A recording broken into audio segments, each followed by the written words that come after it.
یہاں پہ ایک سوال بھی کھڑا ہے اگر آپ اجازت دیں، اسی کے ساتھ جڑا ہوا ہے کہ جب رسالت ماں نور رحمت للعالمین کی اپنی شہزادی جناب سیدہ فاطمہ کا رشتہ انہوں نے کسی بھی صحابی کو نہیں دیا ماں سوائے حضرت حیدر کرار کے، اور ظاہر اس میں عمر کا بھی فرق تھا، یعنی ایج کا ڈفرنس تھا اور سب چیزیں تھیں، تو پھر جناب ام کلثوم بنت علی ابن ابی طالب کا رشتہ حضرت عمر ابن خطاب کو کیسے دے دیا؟ یعنی یہ رشتہ آپ کی نگاہ میں کیسا ہے؟ بہت سے شیعہ تاریخ دان ایسے ہیں جس کو سنتے ہیں، دیکھتے ہیں، تسلیم بھی کرتے ہیں۔ دیکھیے یہ رشتہ اول تو نہیں ہے، اور مزے کی بات یہ ہے کہ میں اس کی تاریخ میں پھر نہیں جاؤں گا، لیکن بتا دوں گا آپ کو کہ یہ اہل سنت کے ہاں بھی آیا ہے، یہ روایت آئی ہے، ہمارے ہاں بھی اسی روایت آئی ہے کہ یہ رشتہ ہوا ہے، لیکن اگر ان روایات کو مان لیا جائے تو اس سے اگلا جملہ میں نہیں بول سکتا، ابھی آپ کو سینسر کرنا پڑے گا۔ اچھا، ان روایات کو مانا نہیں جا سکتا، وہ روایت آپ نے پڑھی ہے، جس نے نہیں پڑھی وہ پڑھ لیں، روایت کا پہلا جملہ پڑھ سکتے ہیں شادی ہوئی ہے، اسی روایت کو آخر تک پڑھیں،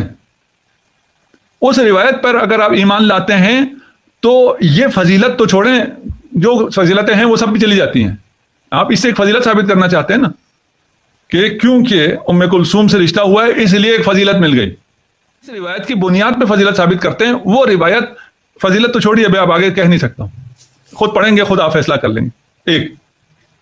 دوسرا جو آپ نے جس نقطے کی طرف اشارہ کیا ہے وہ یہی ہے کہ رسول خدا نے منع فرمایا تھا، اس ایج ڈیفرنس کی وجہ سے کہا تھا، اصل اور بھی ہے لیکن ایک یہ بھی تھا کہ یہ ایج ڈیفرنس ہے، اس کی وجہ سے تمہارے لیے غلط ہے، تم نہیں کر سکتے ہو۔ وہ پھر اس سے زیادہ ایج ڈیفرنس کی اسی کی بیٹی کے ساتھ جا کے نکاح کرتا ہے، تو یہ رسول خدا کا مخالف ہے، یہ بھی فضیلت نہیں ہے۔ ایک تو آپ روایتوں میں چلے جائیں تو بھی کوئی فضیلت نہیں ثابت ہوتی ہے، برعکس ثابت ہو جاتا ہے۔ یہاں پر بھی جب رسول خدا نے منع کیا ہے، اس کے باوجود منع رسول خدا کے خلاف جانے والا بحث ہے، اسے سمجھنا پڑے گا۔ ہمارے ہاں روایت ہونے کا مطلب نظریہ ہونا نہیں ہوتا، کہ اگر ہمارے پاس کوئی روایت ہے تو اس کا مطلب یہ نہیں کہ یہ ہمارا نظریہ بھی ہے۔ یہ روایتیں جب چیزیں چل رہی ہوتی ہیں تو ہم ان روایتوں کو ریکارڈ کر لیتے ہیں اور اس کو رکھ لیتے ہیں، وہ ہمیں اس واقعے کے علاوہ بہت سی چیزیں دیتی ہیں۔ آپ کسی کے 20 جھوٹ کو اگر جمع کر کے رکھے ہیں تو اس 20 جھوٹ کو کیوں ریکارڈ کیا؟ یہ نہ کہ وہ واقعات ثابت کرنے کے لیے، یہ ثابت کرنے کے لیے یہ بندہ جھوٹا ہے، یہ راوی کذاب ہے۔ اس روایت کے ثبت ہونے کا فائدہ اس راوی کے کذاب ہونا، اور اس سے کون لیتا رہا ہے، اس سے کون آگے نقل کرتا رہا، اس سے پہلے کون ہے، یہ بہت سی چیزیں حل ہوتی ہیں ایک روایت کے ثبت ہونے سے۔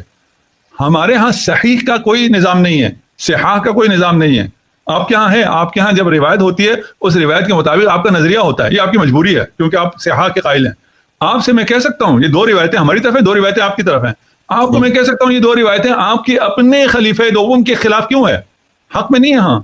ایک جملہ آپ کو اگر ہمارے خلاف ملتا ہے تو اس میں نیچے پورا پیراگراف خلیفہ دوم کے خلاف ہے، تو کیسے مانتے ہیں؟ جیسے ہم ابھی پیش نہیں کر رہے ہیں، ہم ابھی بھی یہ ابھی میرے تو بہت آسان تھا نا، میں کہوں اچھا آپ اس روایت کو مانتے ہیں، سنو میں پوری روایت پڑھ دوں، میری روایت میں کوئی مشکل نہیں ہے، میں سامنے روایت کھول کے، میں اپنی لائبریری میں بیٹھا ہوں، میں ابھی آپ کو روایت کھول کے ساری پڑھ دیتا ہوں، کہتا ہوں یہ آپ مانتے ہیں کیونکہ آپ نے نقل کیا۔ ہم ایسی باتیں نہیں کرتے۔ اب ہم سے پوچھیں گے ہمارے ہاں روایت ہونے کا مطلب نظریہ ہونا نہیں ہے، اگر یہ والا جملہ سمجھ میں آ گیا ہو تو اس سے بہت کچھ سمجھ میں آتا ہے۔ اور یہ جو آپ کچھ لوگوں کو پوڈ کاسٹ میں بلاتے ہیں اور وہ ان قسم کی چیزوں کو بیان نہیں کر پاتے، اس کی بیسک وجہ یہ ہے کہ ان کو اس بات کا پتہ نہیں ہے۔ آپ کو لگتا ہے یہ جواب کافی ہوگا؟ اتنا سارا جو مواد موجود ہے اس پہ آپ کے جواب پہ اتفاق اور اکتفا کیا جائے گا؟ نہیں، بالکل بھی نہیں کیا جائے گا۔ وہ جو ایک طرفہ پروپیگنڈا ہے وہ جاری و ساری رہے گا۔ میں عرض کر رہا ہوں نا، یہ جو پروپیگنڈا کرنے والے ہیں ان کو میرے جواب کی ضرورت نہیں ہے، اسی روایت کو جو پہلا جملہ پڑھا ہے نیچلے والے جملے پڑھیں کافی ہے، انہوں نے پڑھا ہوا بھی ہوتا ہے۔ ایسا نہیں ہے کہ وہ پروپیگنڈا کرنے والوں نے نیچے نہیں پڑھا ہوا ہے، وہ اس کو چھپا رہے ہوتے ہیں۔ سننے والوں کو میرے کہنے سے پہلے ان کو پتا ہے، ایسا تو نہیں ہے میں نے کوئی انکشاف کیا نیا،